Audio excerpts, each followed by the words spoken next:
ujamilage. Kagari kanyika aracyari ni abantu bakinywa ibiyobyabwenge. Yesu. Ariko ubundi zisikanyanga biri kunywara, ibi birara sikanyanga biri kunywa. Yesu. Ni isaga wa kintu. Ahubwo niki tuve mu nzira cyangwa tugikomagura.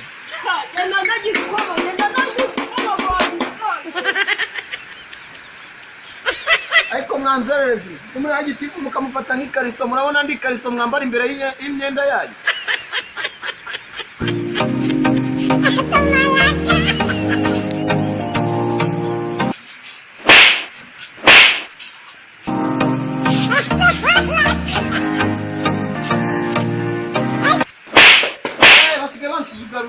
Bagasuzugura gitifu ahantu hageze hangana kuri ibyo ntabwo biho gusa ntabwo bibaho kanze mamagare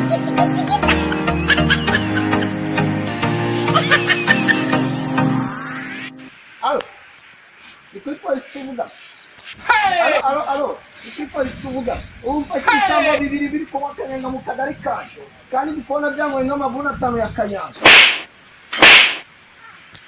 Aye mite bami.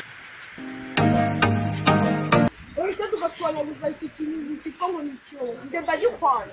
Ngiye kunzira umuyobozi. Twikimbwa.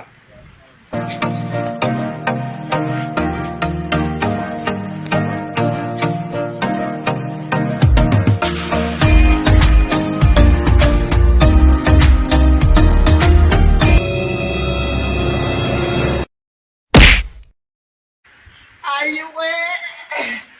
No bambunye umugongo pe.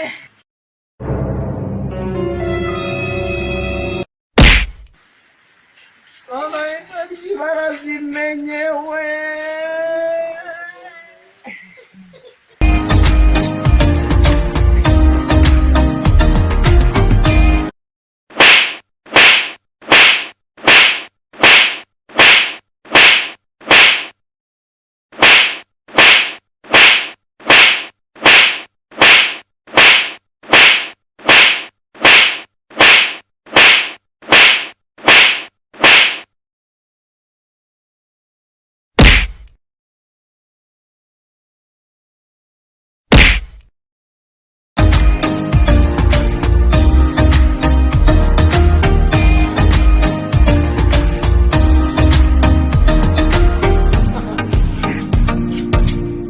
Shabya bigo ni byahe ndo byambaye n'ibikweto.